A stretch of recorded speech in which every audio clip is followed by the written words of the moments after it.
आज हम इस वीडियो में exercise 7.1 NCERT maths class 10th का क्वेश्चन नंबर 6 करेंगे। 6 है हमारा।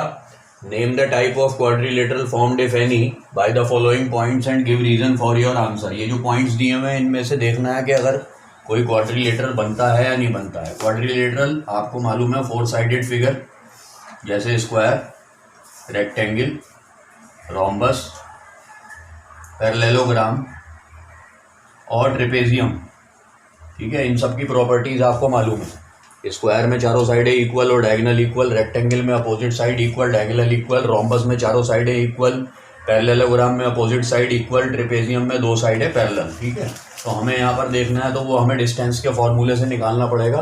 तो यहाँ पर अगर मैं ये कर लेता हूँ कि let a equal to -1 and -2, b equal to 1 and 0, c equal to -1 and 2, d equal to -3 and 0। अगर मैं इनको लेट कर लेता हूँ पॉइंट्स को और यहाँ पर एक क्वाड्रिलेटरल फिगर बना देता हूँ a, b, c और d। ठीक है, तो हम देखते हैं इनके डिस्टेंस के हिसाब से। तो डिस्टेंस के फॉर्मूला कैसे है, अगर हम सपोज पहले a और b का डिस्टेंस निकालते हैं, यानी यहाँ से यहाँ तक का, तो under root x2 minus x1 का whole square plus y2 minus y1 का होल स्क्वायर, ये फॉर्मूला लगेगा डिस्टेंस वाला। A B equal to under root x2 क्या है, ये x1 है, ये x2 है, ये y1 है, ये y2 है, 1 माइनस -1 का होल स्क्वायर प्लस 0 माइनस -2 का होल स्क्वायर, 0 माइनस -2 का whole square. A B equal to under root 1 minus minus plus plus 1, 1 plus 1 2, 2 का square 4 plus 0 minus minus plus 2, 2 plus 0 2, 2 का स्क्वायर 4। तो therefore A B equal to under root 8। अब under root 8 कैसे है, अगर 8 का हम प्राइम फैक्टराइजेशन करें तो ये एक पेयर बनती है 2 की, तो हम इसे कैसे लिख सकते हैं, 2 अंडर रूट 2। ठीक है, तो पहला हमारा जो है वो ए बी तक का डिस्टेंस आया 2 अंडर रूट 2। दूसरा निकालते हैं बी सी। बी सी के लिए फिर अंडर रूट वही चलेगा हमारा यहाँ पर, बी और सी x2 माइनस x1, यानी कि -1 माइनस प्लस का 1 का होल स्क्वायर प्लस 2 माइनस 0 का होल स्क्वायर। यहाँ आ जाएगा B C is equal to under root minus minus plus 1 और 1 2, माइनस के 2 का स्क्वायर 4 प्लस 2 माइनस 0 2, 2 का square 4। B C is equal to under root 8, जिसे हम लिख सकते हैं 2√2। ठीक है, तो बी सी भी हमारा 2√2 निकल आया।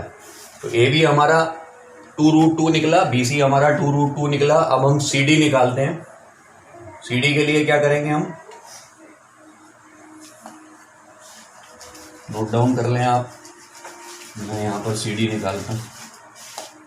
सी डी, सी और D equal to under root, अब सी है और डी है तो -3 माइनस -1 -3 माइनस -1 का होल स्क्वायर प्लस 0 माइनस 2 का whole square.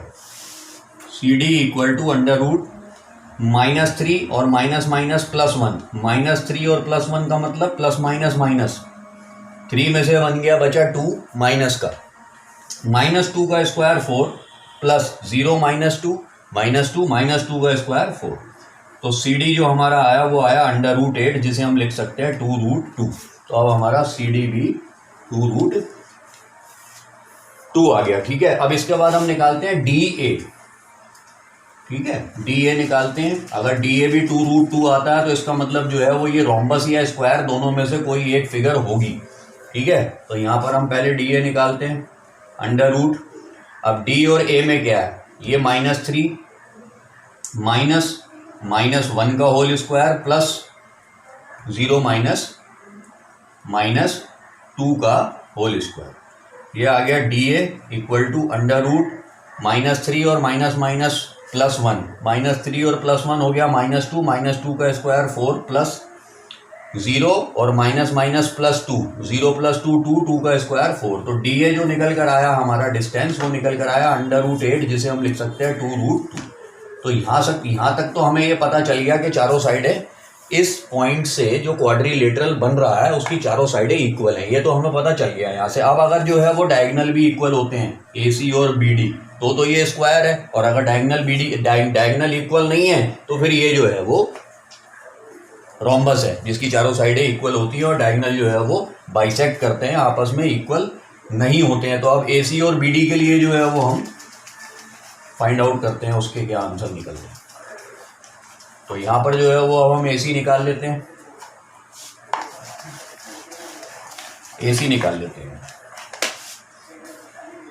AC is equal to under root, अब AC क्या क्या है, A और C, -1 minus minus one, -1 minus one का whole square plus 2 minus minus 2 का होल स्क्वायर। अब ये आ गया हमारा AC is equal to under root -1 और माइनस माइनस +1 और -1 कैंसिल, आया 0 का स्क्वायर 0 प्लस 2 और माइनस माइनस प्लस 2 प्लस 2 4 का स्क्वायर हो गया 16। तो हमारा AC आया अंडर रूट 0 प्लस 16 जिसे हम 4 लिखते हैं, तो हमारा AC आ गया 4। ठीक है, अब हमें निकालना है यहाँ पर BD, अगर BD भी 4 आ जाता है तो बात खत्म। B और D में क्या है, -3 -1 का होल स्क्वायर प्लस 0 माइनस 0 का whole square. BD equal to under root minus minus plus 3 और 1 4 -4 का स्क्वायर प्लस का 16 प्लस 0 माइनस 0 का स्क्वायर का 0। BD इज इक्वल टू 16 जो हम लिख सकते हैं 4, तो BD भी आ गया 4। अब हमें ये पता चल गया कि चारों साइडें भी इक्वल हैं और दोनों डायगोनल भी इक्वल है। तो फर्स्ट पार्ट के जो कोऑर्डिनेट्स हैं, जो पॉइंट्स हैं, उन पॉइंट से क्वाड्रिलेटरल बन रहा है।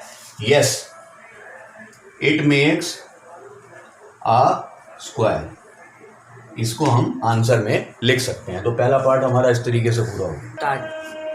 सेकेंड पार्ट है हमारा, अब यहाँ पर फिर लेट कर लेते हैं। Let A is equal to -3 और 5, B इक्वल टू 3 और 1, C इक्वल टू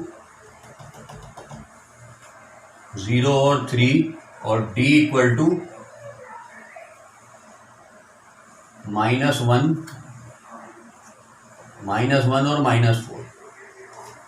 ठीक है, ये चारों पॉइंट ले लिए हैं। अब यहाँ पर फिर हमें AB निकालना, तो AB तक का डिस्टेंस निकालने के लिए फिर वही फॉर्मूला है, x2 माइनस x1 का whole square plus y2 minus y1 का होल स्क्वायर। AB हो जाएगा हमारा अंडर रूट x2 ये है और -1, 3 माइनस 3 का whole square plus y2 1 minus 5 का होल स्क्वायर। AB हो गया हमारा अंडर रूट 3 और माइनस माइनस प्लस 3 प्लस 3 6 का स्क्वायर 36 प्लस 1 माइनस 4 का स्क्वायर प्लस 16। AB आया अंडर रूट 36 प्लस 16 हो गया 52 का जो है वो हम प्राइम फैक्टराइजेशन करें, 2 26 2 13 हम इसे लिख सकते हैं 2 अंडर रूट 13। ठीक है, तो यहाँ पर मैं बना लेता हूँ फिगर A B C और D। यहाँ पर आया 2 अंडर रूट 13 AB का। अब BC का निकाल लेते हैं, फॉर्मूला वही लगेगा, B और C 0 माइनस 3 का होल स्क्वायर प्लस 3 माइनस 1 का whole square. BC is equal to 0 minus 3 का स्क्वायर 9, 3 माइनस 1 2 का स्क्वायर 4। BC आ गया अंडर रूट 13। ठीक है, अब अंडर रूट 13 लिख देते हैं यहाँ पे। ठीक है, वो आया 2 रूट 13, ये आया अंडर रूट 13 BC। अब उसके बाद निकालते हैं CD।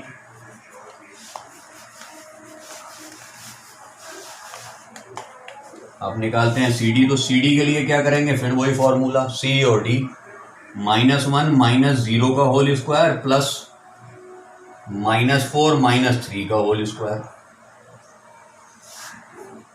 Under root minus minus plus 1 plus 0 1 का square 1 plus minus minus plus 4 plus 3 7 minus के 7 का स्क्वायर 49। तो ये हो गया CD इक्वल टू, तो CD इक्वल टू आया हमारा 49 प्लस 1 50। तो अंडर रूट 50 आया, जिसे हम लिख सकते हैं 2 25 5 5 और 5 1 तो 5 रूट 2। इसे हम क्या लिख सकते हैं, 5 रूट 2। तो हम इसे लिख सकते हैं 5√2, ये इसका आंसर हो गया। तो सी डी का डिस्टेंस जो हो गया वो हो गया 5√2।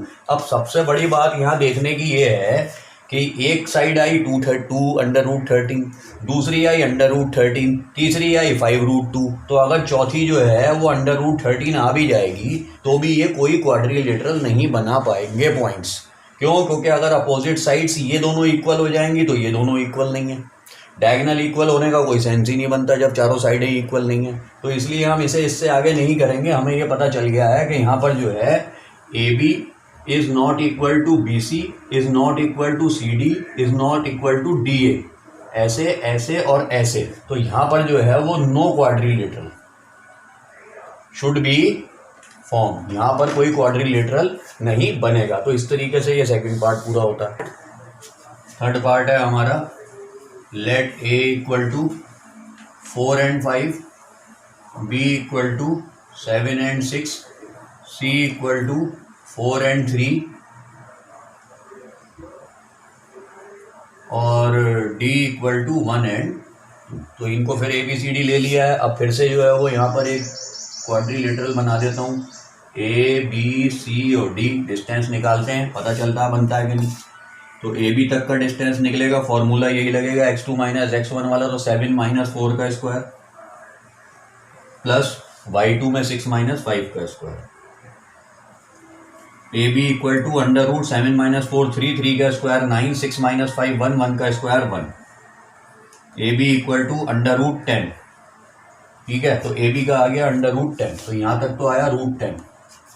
उसके बाद बी सी निकालते हैं। B C is equal to √ formula फिर वही है, 4 - 7 का होल स्क्वायर प्लस 3 - 6 का whole square. B C is equal to 4 - 7 - 3 का स्क्वायर 9, 3 - 6 - 3 का स्क्वायर 9। बी सी हो गया √9 + 9 18। अब 18 का वो निकाल लेते हैं प्राइम फैक्टराइजेशन, 2 9 जा, 2 3 जा और 3 1 जा। तो इसे हम 3√2 भी लिख सकते हैं। तो ये बी सी जो आ जाएगा हमारा वो निकल कर आएगा 3√2। तो ये बी सी आ गया 3√2। एक हमारा आया √10, एक हमारा आया √3√2, ठीक है। अब इसके बाद हम सी डी निकालते हैं।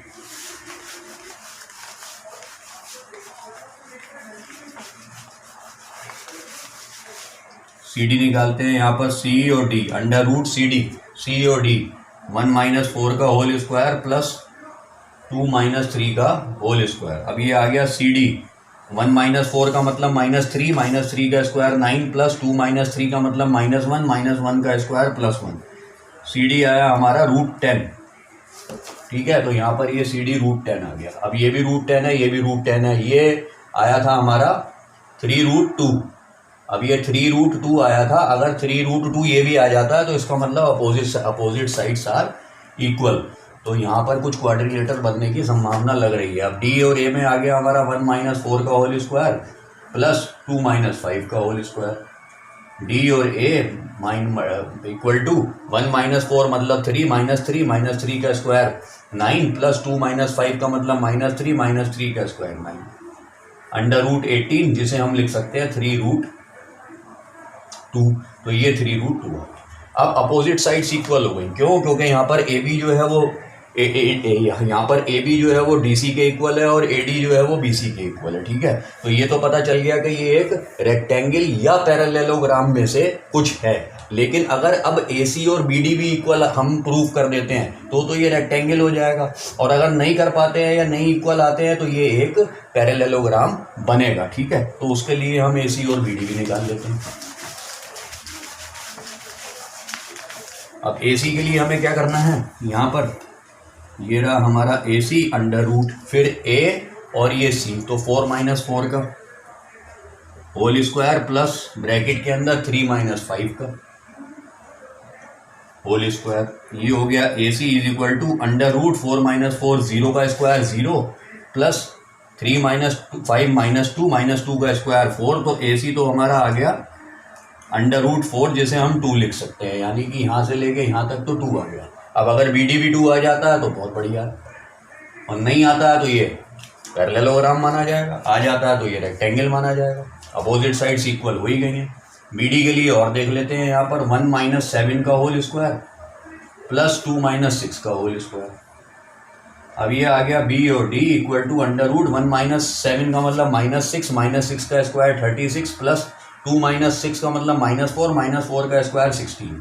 ये आया BD is equal to under root 52। तो अब ये अंडर रूट 52 आ गया, ये अंडर रूट 52, ठीक है, जो 2 नहीं हो सकता, ठीक है। तो इसका मतलब इसके इस क्वाड्रिलेटरल के डायगोनल्स जो हैं वो इक्वल नहीं है। अगर इनके डायगोनल इक्वल नहीं है और अपोजिट साइड्स इक्वल हैं तो इसका मतलब फिर ये पैरेललोग्राम है। तो यहाँ पर है AB is equal to DC, AD equal to BC, ठीक है। तो इसका मतलब ये हो गया है, और AC is not equal to BD, so therefore it is parallelogram. तो फर्स्ट पार्ट में स्क्वायर बना, थर्ड पार्ट में पैरेललोग्राम बना और सेकंड पार्ट में कुछ भी नहीं बना और क्वेश्चन नंबर 6 पूरा हो गया। आपको हमारी ये वीडियो अच्छी लगी हो तो आप हमारे चैनल को सब्सक्राइब करें, वीडियो को लाइक करें। Thank you.